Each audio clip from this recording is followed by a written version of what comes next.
Okay students, next sum में question number 6 है। Question number 6 में हम लोग को स्टूडेंट्स क्या दिया है, सम ऑफ 55 टर्म्स ऐसा सेंटेंस में लिख के दिया है, सम ऑफ 55 टर्म्स। तो इसको एपी के लैंग्वेज में अपन लिखेंगे S55।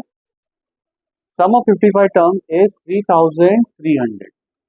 तो ये तो हमारा गिवन इन्फॉर्मेशन हो गया।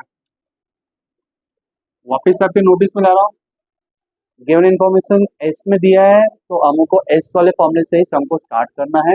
अब फाइंड क्या करना है, 28 टर्म हम लोग को फाइंड करना है, T28। तो वो मैंने यहाँ पे लिख दिया, T28 फाइंड करना मतलब लास्ट में क्या होएगा अपना Tn का फॉर्मूला। तो देखिए फटक से अपन पहले मैं रफ में ये करके दिखा देता हूँ आपको। अपन Tn का फॉर्मूला यूज करेंगे a plus n minus 1 b, और जहाँ पे n दिख रहा है वहां पे क्या आने वाला है स्टूडेंट्स, ये 28 आने वाला है। ठीक है ना, तो मैं लिख रहा हूँ T28 a plus 28 minus 1 d। तो आ गया a प्लस 27 d, 28 20। ठीक है ना, तो देखिए हम लोग लास्ट कंक्लूजन क्या आ रहा है कि ए और डी का वैल्यू मिसिंग है, ए और डी का वैल्यू मिसिंग है। ए और डी का वैल्यू मिल जाता तो मैं इधर सब्स्टिट्यूट करूंगा, मुझे T28 मिल जाएगा। अब यहाँ पे प्रॉब्लम ये है कि पिछले वाले सब में तो दो इक्वेशंस फ्रेम हो गए थे, तो मैं इसको साइमल्टेनियसली सॉल्व करके ए और डी का वैल्यू फाइंड कर सकता था। लेकिन यहाँ पे दो इक्वेशन तो है ही नहीं, क्योंकि दो गिवन वैल्यू दिया ही नहीं, एक ही गिवन वैल्यू दिया हुआ है, सम ऑफ 55 टर्म्स। तो हम लोग को उसी को यूटिलाइज करना है। हाँ, ये ध्यान रखो कि अब a प्लस 27d इसका वैल्यू हम लोग को मिलना चाहिए, a प्लस 27d, ये चीज याद रखना, इसका वैल्यू मिलना चाहिए हम लोग को a प्लस 27d, इसका वैल्यू हम लोग को मिलना चाहिए। ठीक है, चलिए अभी सम को स्टार्ट करते हैं। ये मैंने रफ में से आपको ऐसा करके दिखा दिया कि आपको पता रहे कि पहले क्या फाइंड करना है, किधर हम लोग अटक रहे, ए और डी का वैल्यू मिसिंग है तो यहाँ पे हम लोग स्टक हो रहे हैं, तो क्या करें, a प्लस 27d का डायरेक्ट वैल्यू मिलेगा क्या। ठीक है, तो एसएन का फॉर्मूला यूज करेंगे, बड़ा वाला ही फॉर्मूला यूज करना पड़ेगा। तो हम लिखेंगे S N is equal to n/2 2a n minus 1d। अब जहाँ पे n दिख रहा है, वहां पे क्या लिखूंगा मैं, 55, n के जगह पे 55, 2a n के जगह पे 55। ठीक है ना, यहाँ पे लिख देंगे फॉर्मूला। ओके, अब आगे बढ़ते हैं। क्या आ जाएगा स्टूडेंट हमारे पास, ये तो वापस से आएगा 55/2, यहाँ पे सिंप्लीफाई करेंगे 2a प्लस कितना हो जाएगा स्टूडेंट्स, 54d। ओके, अब हम लोग को देखिए ये S55 की वैल्यू दे रखी थी, कितनी वैल्यू दे रखी है, 3000। तो देखिए S55 की जगह पे ये वैल्यू लिख दूंगा मैं 3003। अब इसको सिंप्लीफाई करना अपन स्टार्ट करते हैं। सिंप्लीफाई कर रहे हैं, इसको मैं वापस से रिकॉपी कर रहा हूँ, 3300। अब देखिए 2 नीचे था तो ये ऊपर मल्टीप्लिकेशन में चला गया, नीचे डिवीजन से मल्टीप्लिकेशन, ऊपर ये 55 मल्टीप्लाई में था, तो किस में जाएगा स्टूडेंट, नीचे डिवीजन। तो देखिए बच क्या रहा है यहाँ पे, ये ब्रैकेट बच रहा है 2a प्लस 54d। कटिंग होएगा क्या, हाँ कटिंग बिल्कुल होएगा। कैसे, ये देखिए ये जाएगा 11 5 और ये जाएगा किसमें स्टूडेंट्स, 11 3 और ये 2 0। और कटिंग होएगा क्या, हाँ होएगा। नेक्स्ट स्टेप में लिखता हूँ 300 मल्टीप्लाई बाय 2 अपॉन क्या बचा था 5, और किस में जाएगा, ये 5 1 जा, और ये किस में जाएगा 5 6 जा 30, और एक ये 0। तो बच क्या रहा है, ये 60 और 2 कितना हो जाएगा नेक्स्ट स्टेप में 120। यहाँ पे स्टूडेंट रिकॉपी होता जाएगा 2a plus 54d, 2a plus 54।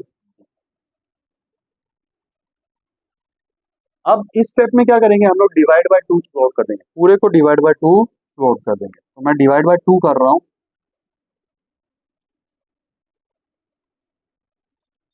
Divide by 2 लिखना भी पड़ेगा यहाँ पे, डिवाइडिंग बाय 2 लिख देता हूँ मैं, dividing by 2 both side. Okay, अब देखिए क्या आएगा, ये 1 जा, ये 60 जा, ये और ये कैंसल, ये 27। अब देखिए जो बच रहा है मैं उसको रिकॉपी कर रहा हूँ, क्या बच रहा है यहाँ पे 60 बचा, और यहाँ पे क्या बच रहा है, ए प्लस 27, ए प्लस 27 डी, यही तो हमें चाहिए था, देख रहे हो क्या, ये हम लोग को चाहिए था। तो हम लोग यहाँ पे सब्स्टिट्यूट कर देंगे, हम लोग सब्स्टिट्यूट कर देंगे, इसको मार्क करता हूँ इक्वेशन नंबर 1, मैं यहाँ पे सब्स्टिट्यूट कर दूंगा, क्या लिखूंगा मैं, वापस से लिख रहा हूँ, ये क्या, ये T28 is equal to a plus 27 d, a plus 27 d, कितना वैल्यू मिल गया हमको 60, कितना वैल्यू मिल गया मुझे 60, खत्म हो गया सम, क्लियर है क्या। यहाँ पे आपको लिखना पड़ेगा फॉर्मूला, दैट्स इट, सम हो जाता है कंप्लीट और हम लोग को T28 का वैल्यू मिल गया। रीजन क्या आएगा, फ्रॉम इक्वेशन नंबर,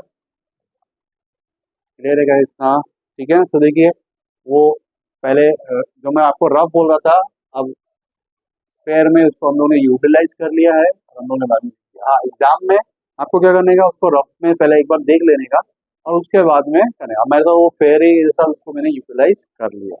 तो दैट्स इट, हम लोग को मिल गया, मतलब मेरे कहने का क्या मतलब है कि ये स्टेप के बाद में आपको ये सारे स्टेप्स लिखने पड़ेंगे, जो ब्लू पेन से लिखा ना वो भी फेयर पार्ट ही हो रहा है, फेयर पार्ट हो रहा है, ठीक है ना। रफ में पहले करके देखने का, लेकिन रफ में अपन पेंसिल से करके देख लिया रफ कॉलम के अंदर, फिर वापस से फेयर में उसको रीकॉपी या आप बोल सकते हो री राइटिंग करना पड़ेगा, ठीक है। अब मैं फालतू का उसको वापस से री राइटिंग नहीं कर रहा हूँ, मैंने डायरेक्टली उधर ही आपको करके दिखा दिया, समझ में आया मैं क्या कह रहा हूँ, ठीक है। सो आफ्टर दिस स्टेप, ये ब्लैक वाला इक्वेशन नंबर 1 के बाद में ये ब्लू वाला आपको काम करना स्टार्ट करना है, और यहाँ पे ये जो हम लोग क्या कोई थे, ए प्लस 27 डी का ये वैल्यू हम लोग को डायरेक्ट दिया। अब बढ़ते नेक्स्ट सम, क्या दिया हुआ है, in an AP sum of 3 consecutive terms is 27, sum of 3 consecutive terms is 27, तो मैं यहाँ पे लिख देता हूँ sum of 3 consecutive terms is 27, easy लिख देता हूँ, is 27, ये सिर्फ आप लोगों के लिए लिख रहा हूँ मैं, ठीक है। और उसके बाद में दिया है and their product, and their product, ठीक है। तो मैं यहाँ पे लिखता हूँ product of 3 consecutive terms is 504, तो बोला क्या है उन्होंने, फाइंड दी टर्म्स, तो वो 3 टर्म्स कौन से है वो हम लोग को फाइंड करना है, वो 3 टर्म्स, 3 टर्म्स, ये 3 कंसेक्यूटिव टर्म्स कौन से है, 3 कंसेक्यूटिव टर्म्स कौन से है, ये हम लोग को फाइंड करना है। तो देखिए इस सम में हमें नीचे हिंट में दे रखा है कि आपको ये 3 टर्म अज्यूम करना है, लेकिन ऐसा एग्जाम में आएगा क्या, कोई गारंटी नहीं, तो आपको ये तीनों टर्म्स को मेमोराइज रखना है कि ये 3 टर्म हमको अज्यूम करना है। तो हम लोग स्टार्ट करेंगे उसी तरीके से, अजम्पशन से, late 3 consecutive terms B A minus d, a plus, तो ये मैंने 3 कंसेक्यूटिव टर्म्स अज्यूम कर लिए। अब according to first condition, according to first condition, according to first given condition, sum of 3 consecutive term is 27, sum बोले तो सबको add करना पड़ेगा, तो मैं लिखूंगा a minus d, a plus d, sum बोला है स्टूडेंट, इसलिए मैं प्लस लगा रहा हूँ। सम बोला है ना, इसलिए क्या लगाया, प्लस। इज आता है, इज का मतलब क्या होता है स्टूडेंट, इक्वल का साइन, याद रखिएगा। Is was become, is was become, कभी वर्ड प्रॉब्लम में इज वॉज बिकम आता है तो इक्वल का साइन कितना आ जाएगा, 27। अब यहाँ पे सबसे पहले तो ऑपोजिट साइन वाला जो टर्म है, डी और डी कैंसिल हो गया, तो बच क्या रहा है, ए कितना हो गया, ये 3a इज इक्वल टू 27, यानी कि a कितना हो जाएगा स्टूडेंट, 27/3, कटिंग होएगा 1 जा 9, तो मुझे a का वैल्यू मिल गया, a का वैल्यू कितना मिल गया, 9, a का वैल्यू मिल गया 9। अब अकॉर्डिंग टू सेकेंड कंडीशन, ये सेकेंड कंडीशन, तो यहाँ पे लिख देता हूँ अकॉर्डिंग टू सेकेंड कंडीशन। ये फर्स्ट कंडीशन थी, ये सेकेंड कंडीशन। प्रोडक्ट बोला, प्रोडक्ट बोला तो इन्हीं तीन नंबर्स का प्रोडक्ट, तो मैं इन्हीं तीन नंबर्स को लिख दूंगा, a minus d, a plus d is equal to 5, 0। सही बात है। अब मैं यहाँ पे स्टूडेंट्स वैल्यू सब्स्टिट्यूट करूँगा, क्या करूँगा, वैल्यू सब्स्टिट्यूट करूँगा। ए का वैल्यू मुझे क्या मिला था, 9, तो देखिए मैं ए के जगह पे 9 लिख रहा हूँ, ए के जगह पे क्या लिख रहा हूँ मैं, 9 minus d, 9 bracket 9 plus d is equal to 5, 0। Substitute कर दिया ए का वैल्यू। अब ये वाला जो 9 है ना, जिसके पास में कोई टर्म नहीं है, ये इधर डिवीजन में जाएगा, तो नेक्स्ट स्टेप में हम लोग को क्या मिलेगा, 504 डिवाइड बाय ये वाला 9 ना, ये वाला 9, ये वाला 9 इधर से। इनको मैं वापस रिकॉपी कर रहा हूँ, इनमें कोई भी चेंजेस नहीं हुआ है। 9 माइनस डी, 9 प्लस डी, समझ में आ गया आपको। ये वाला जो टर्म था ना, ये वाला नीचे डिवीजन में गया 504 के नीचे। अब देखिए इसको सिंप्लीफाई करेंगे, इसको सिंप्लीफाई करेंगे, 9 1 जा, और ये 9 कितने में जाएगा, 56 है। और यहाँ पे भी तो एक फॉर्मूला बन गया, क्या फॉर्मूला बन गया, फॉर्मूला लिख के दिखाता हूँ पहले आपको। फॉर्मूला क्या बनेगा स्टूडेंट्स, ए माइनस बी, ए प्लस। इस फॉर्मूले का आंसर क्या आता है स्टूडेंट्स, ए स्क्वायर माइनस बी स्क्वायर, ये हम सबको पता ही है, ए प्लस बी, ए माइनस बी, ए स्क्वायर माइनस बी स्क्वायर। अब ए क्या था, 9, तो देखिए यहाँ पे क्या आएगा, 9 का स्क्वायर, 9 का स्क्वायर। और बी क्या था, डी, क्या आएगा, डी का square is equal to, student हम लोग को क्या मिला था, क्या मिला था स्टूडेंट, ये 56, तो यहाँ पे लिख दिया मैंने 56। अब 9 का स्क्वायर कितना होता है students, 81 minus d square is equal to what, 56। अब ये डी स्क्वायर जो है ये इधर जाएगा, तो ये तो बन गया पॉजिटिव, और 56 इधर जाएगा, 56 यहाँ पे जाएगा, तो ये बनेगा नेगेटिव 56। 81 ने अपनी जगह चेंज नहीं किया, 81 वहां पे ही है। तो सिंप्लीफाई जब करेंगे अपन, तो क्या आ रहा है इसका वैल्यू, इसका वैल्यू कितना आएगा students, 60, 20, 24, 25 is equal to d square. अब क्या करना पड़ेगा, taking square root on both the sides, लिखना भी पड़ेगा taking square root on both the sides. तो देखिए हमारे पास डी का वैल्यू आ जाएगा, डी का वैल्यू क्या आएगा यार, ये ध्यान से देखिए, प्लस माइनस, एक प्लस माइनस 5।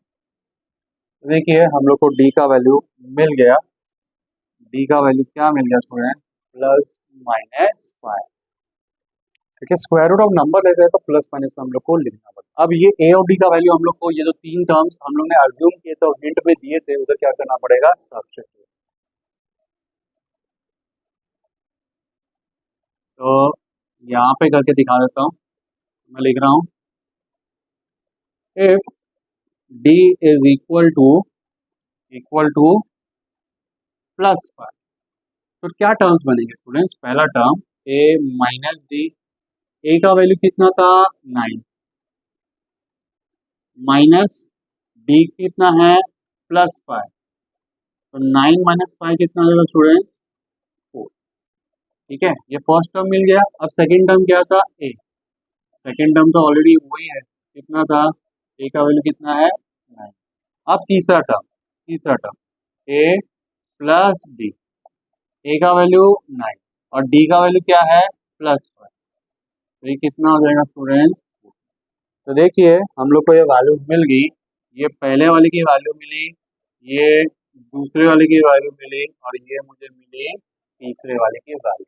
और ये वैल्यू कब मिल रही है? जब हम लोग ने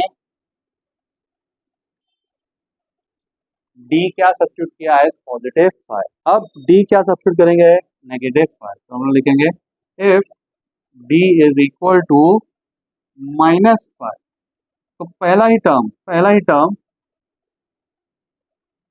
टर्म क्या था हमारा ए माइनस डी, ए क्या था स्टूडेंट 9, माइनस साइन डाला और डी का भी वैल्यू क्या है -5। तो देखिए ये क्या बनने वाला है 9, ये माइनस इंटू माइनस क्या बनेगा प्लस, कितना हो गया स्टूडेंट्स 14। तो देखिए यहाँ पे ये पहला टर्म हम लोग को मिल गया, 14।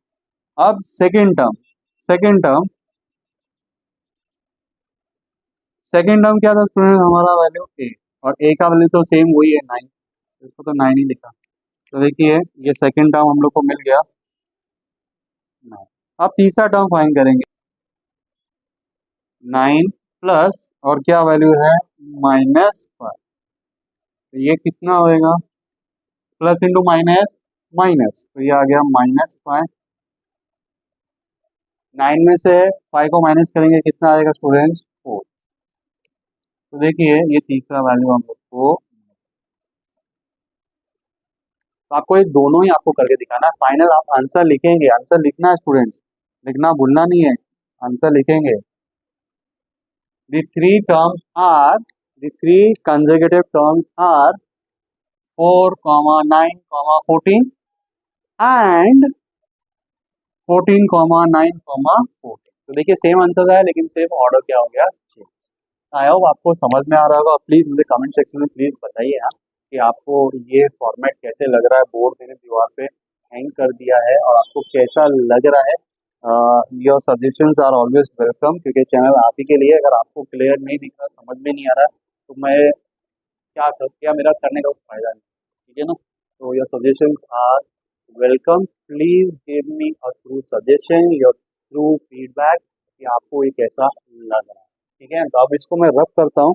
अब देखिए जो नेक्स्ट समय स्टूडेंट सेम पैटर्न पे है, पर मैं फिर भी वो करके दिखा देता हूँ क्योंकि वहाँ पे 4 टर्म्स आ गए, ठीक है। लॉजिक सेम है, बल्कि इससे तो सिंपल है। वहाँ पे हम लोग को ऐसा कोई डी स्क्वायर नहीं आएगा, क्योंकि डी स्क्वायर की वजह से क्या हुआ, स्क्वायर रूट लिया तो हमें क्या आ गया, ये प्लस माइनस आ गया। स्क्वायर रूट लेने की वजह से हम लोग को क्या आया, ये प्लस माइनस आया। अगर स्क्वायर रूट नहीं लेते, स्क्वायर रूट का टॉपिक नहीं आता तो हम लोग को 2D की वैल्यू नहीं मिलती, तो हम लोग का एक ही में काम कंप्लीट हो जाता। 2D की वैल्यू है तो हम लोग को इतना काम और एक्स्ट्रा करना पड़ा। क्लियर है इतना, ठीक है। तो चलिए इसको मैं फटक से रब करता हूँ और फिर बढ़ते हैं नेक्स्ट सम, ठीक है। तो हम लोग पहले तो 4 कंसेक्यूटिव टर्म अज्यूम कर लेते हैं। उन्होंने जो बोला हम लोग को वही अज्यूम करना है, okay. So will right let 4 consecutive terms be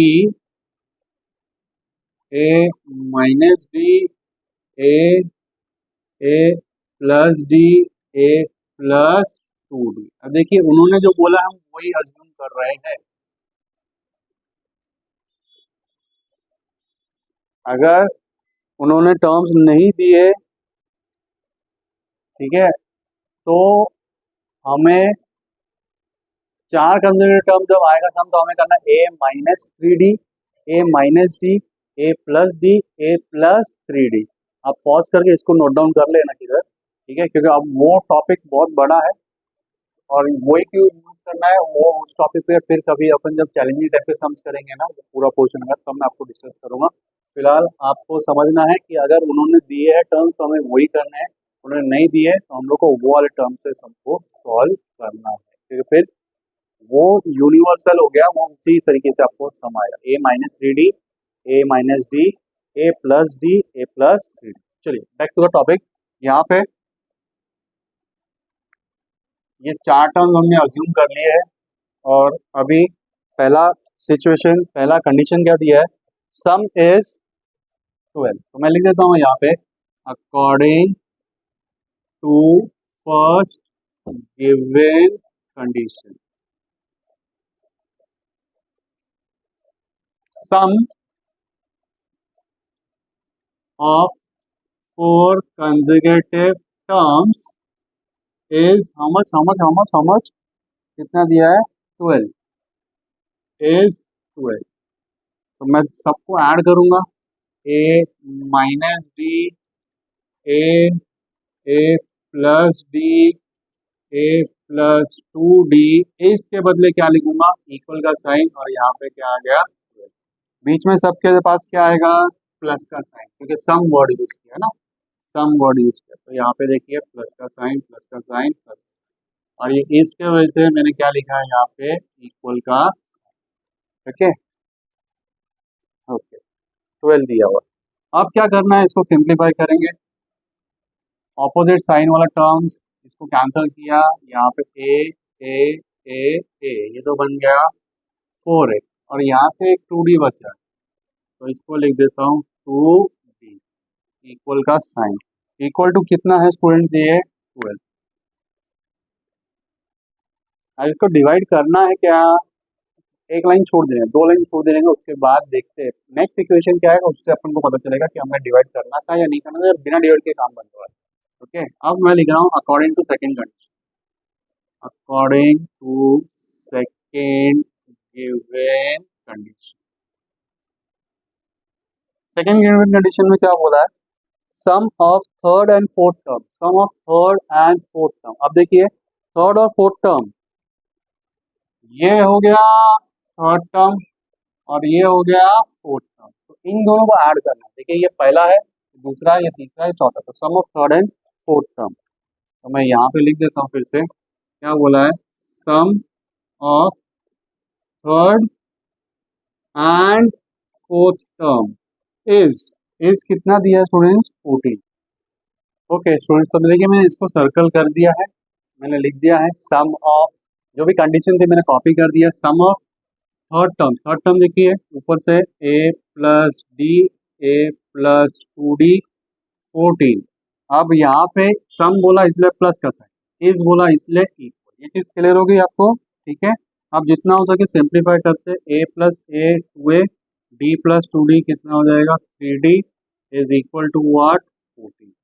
तो ऊपर हमारे पास 4 है, उसको हमको 2a बनाना है, तो क्या करना पड़ेगा, डिवाइड बाय 2। तो ये देखिए यहाँ पे इसको मैं डिवाइड बाय 2 कर देता हूँ, तो अलग इंक से लिख के दिखाता हूँ ताकि आपको पता रहे क्या कर रहे हैं हम लोग, divide by 2, divide by 2, divide by 2। इधर लिखना पड़ेगा डिवाइडिंग बाय 2 बोथ साइड, ये शॉर्टकट अलाउड नहीं है बीएस का, ठीक है।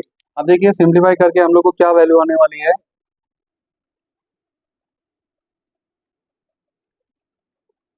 तो हम लोग को क्या वैल्यू मिला, मैं यहाँ पे लिख देता हूँ, हम लोग को मिला 2a plus d is equal to 6, और इसको, इस इक्वेशन को मैं मार्क कर रहा हूँ as equation number 1, equation number 1।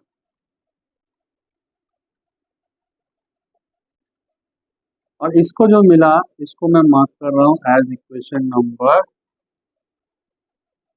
2, ठीक है। जैसे मतलब जगह छोड़ देने का आप लोगों को पता चलेगा कि क्या करना है, ठीक है। अब देखिए यहाँ पे ये 2a सेम है, तो मुझे सब्ट्रैक्ट करना है, same number same sign subtract, तो मैं सब्ट्रैक्ट करूंगा,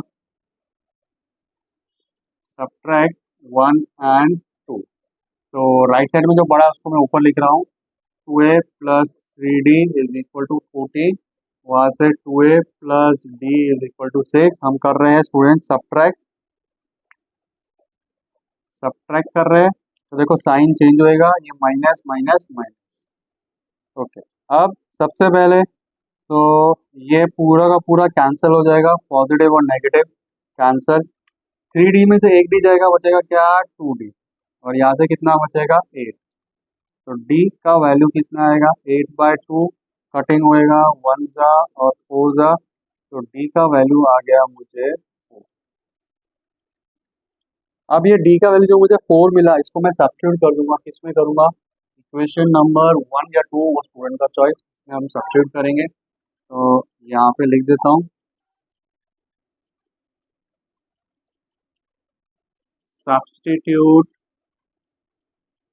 D इज इक्वल टू 4, इन 1 में ही कर रहा हूँ, ये ना 1, तो 2a plus D is equal to 6, 2a plus D का वैल्यू 4 इज इक्वल टू 6, ये इधर जाएगा, माइनस हो जाएगा, माइनस हो जाएगा, माइनस हो गया, वैल्यू कितना आ जाएगा 2। तो a is equal to 2/2, cutting हो जाएगा, a का वैल्यू मिल गया, कितना वैल्यू मिला, ठीक है। अब a का वैल्यू क्या करना है, हम लोग इधर सब्स्टिट्यूट करने का, हम लोग लिखेंगे answer four conservative terms are, पहला क्या था a माइनस डी, और a का वैल्यू क्या मिला 1, d का वैल्यू कितना मिला था 4, तो कितना आएगा माइनस, फिर क्या था a, और a का वैल्यू कितना मिला 1, फिर क्या था a प्लस डी, यानी कि a का वैल्यू तो 1 है, और प्लस 4 कितना आ जाएगा 5, फिर क्या था a प्लस 2d, a का वैल्यू 1 और 2, और d का वैल्यू कितना था स्टूडेंट्स 4, तो 1 प्लस 8 इज इक्वल टू 9। तो देखिए मुझे वो चारों कंसेक्यूटिव टर्म्स मिल गए, -3, 1, 5 एंड, क्लियर है क्या आपको, ठीक है ना, दैट्स इट, -3, 1, 5, 9, ये हमारे 4 कंसेक्यूटिव टर्म्स हम लोग को मिल गए। अब बढ़ते हैं लास्ट सम, और उसके बाद में लेक्चर खत्म हो जाएगा, थोड़ा डिले हो रहा है, कांट हेल्प इट आउट, ठीक है, बट कमिंग मंथ्स में मैं और ज़्यादा वीडियो आने वाली है, तो प्लीज स्टे ट्यून्ड। अब मैं इसको इरेज करता हूँ और आपको स्टार्ट करता हूँ with the next. Question number 9 में हम लोग को दिया है, if the 9th term of an AP is 0, question number 9 में 9th टर्म की बात चल रही है, हम लोग को दिया है 9th term of an AP is 0, this is given, then prove that, then show that the 29 term, हमें शो दैट करना है, शो दैट, क्या शो करना है, दैट 29th टर्म, तो T29 इज 29 टर्म, तो T29 इज ट्वाइस, इज बोले तो इक्वल, ट्वाइस बोले तो 2, ट्वाइस दी 19 टर्म। देखिए ये चीज हम लोग को प्रूव करके दिखानी है, ठीक है, ये हम लोग को प्रूव करके दिखाना। एज यूजुअल टी में हम लोग को गिवन इन्फॉर्मेशन दिया है, तो टीएन के फॉर्मूले से हमको स्टार्ट करेंगे, हम लोग लिख देंगे यहाँ पे प्रूफ, तो Tn is equal to a plus n minus 1, this is formula. अब इस फॉर्मूले में स्टूडेंट जहाँ पे भी n दिख रहा है, जहाँ पे n दिख रहा है वहाँ पे क्या लिखना वाला हूँ मैं 9, तो मैं लिख रहा हूँ T9 is equal to a plus 9 minus 1 d, okay, a plus कितना आ जाएगा स्टूडेंट 9 माइनस 1 8d, और T9 का देखिए वैल्यू दे रखा है, क्या वैल्यू दे रखा है 0, अब ये इधर जाएगा, तो मेरे को क्या मिलेगा -8d is equal to a, और ये मुझे वैल्यू मिल गई, किसकी वैल्यू मिल गई a की, इसको मार्क कर रहा हूँ इक्वेशन नंबर, ठीक है ना। हम लोग को T9 इज इक्वल टू 0 दिया था, तो Tn का फॉर्मूला अप्लाई किया, यहाँ पे लिखेंगे रीजन, क्या रीजन आएगा, using Tn formula, using Tn formula, ये हम लोग को रीजन हम लोग को लिखना पड़ेगा, ठीक है, ओके। अब क्या करेंगे, ऑल्सो मतलब ये टॉपिक कंप्लीट हो गया, नया टॉपिक स्टार्ट हो रहा है। अब 9 के बाद में क्या दिख रहा है मुझे? 9। तो जहाँ पे फॉर्मूले में n दिख रहा है, अब क्या सब्स्टिट्यूट करने वाला हूँ मैं? 19। 8 प्लस 19 माइनस 1। ए का वैल्यू हम लोग को अभी भी मिल रहा है स्टूडेंट। ए का वैल्यू कितना मिला था? -8। ये देखिए, ये मुझे ए का वैल्यू मिला था, तो यहाँ पे लिख रहा हूँ -8। ये कितना हो जाएगा? 18। ये कहाँ से आया? From equation number 1। 18d minus 8d कितना हो जाएगा स्टूडेंट? 10d। तो ये मुझे किसका वैल्यू मिल गया? T19 का वैल्यू।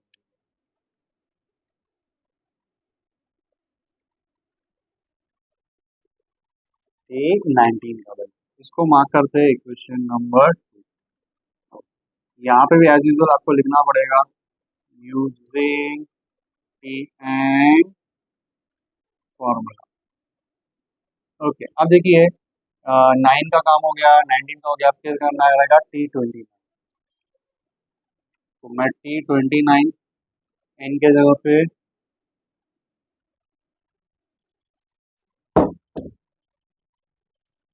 29 सब्स्टिट्यूट कर रहा हूँ। तो यहाँ पे आएगा T29 is equal to a plus 29 minus 1। फिर से स्टूडेंट ए का वैल्यू कहाँ था? ये रहा -8d। तो ए के जगह पे मैं लिख दूंगा -8d। यहाँ पे कितना आएगा? 28d इक्वल का साइन। ये वैल्यू कहाँ से लिखी है मैंने? ग्रीन वाली, फ्रॉम इक्वेशन नंबर 1। ये रहा ना इक्वेशन नंबर 1, ठीक है ना? यहाँ पे भी फ्रॉम इक्वेशन नंबर 1 कहाँ से आया? From equation number 1। ए का वैल्यू सब्स्टिट्यूट किया, इसको सिंपली करेंगे। 28 में से 8 चला गया, कितना बचेगा? 20। अब क्या 20d को मैं लिख सकता हूँ 2 मल्टीप्लाई बाय 10d लिख सकते हैं ना? 2 10 जा 20। और 10d किसका वैल्यू था स्टूडेंट्स? T19। तो मैं नेक्स्ट स्टेप पे यहाँ पे क्या लिख दूंगा? T19। और ये आया कहाँ से? फ्रॉम इक्वेशन नंबर 2 से। और यहाँ पे क्या आएगा? ये पूरा रिकॉपी क्या था? T29। तो T29 is equal to twice the 19 down हम लोग ने। So that's it. इस तरीके से सम हो जाता है कंप्लीट। फिर भी मैं कहता रहता हूँ, बार बार रिपीट कर रहा हूँ कि अगर कुछ आपको डाउट है तो please feel free to ask me through the comment section. मुझे अच्छा लगेगा अगर आप मुझसे अपने डाउट शेयर करें।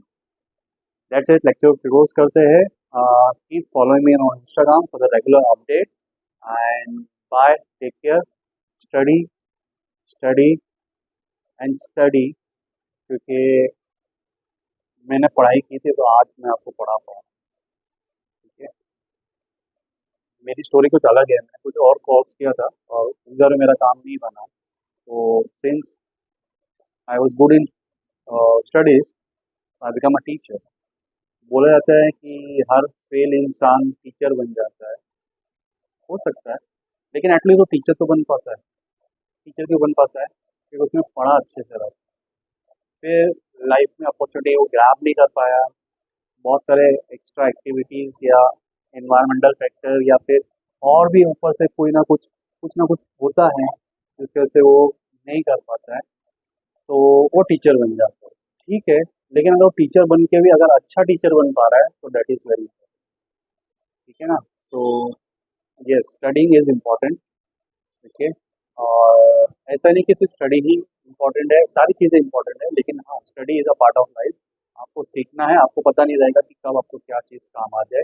मैंने जब सीखा था तो मुझे नहीं पता था कि आगे आगे मुझे इसी से पैसे कमाने हैं, इसी से मेरी फैमिली चलेगी, इसी से मेरी लाइफ। तो I didn't knew that, but now क्योंकि मैं अपना एक्सपीरियंस आपके साथ शेयर कर सकता हूँ, तो you never know what will happen with you, but still I will pray to God for your best future. आप टीचर से भी कुछ बड़े ओहदे पे पहुंचिए, बड़ा काम कीजिए और make your family and your parents proud and India proud. Bye, take care, follow me on Instagram.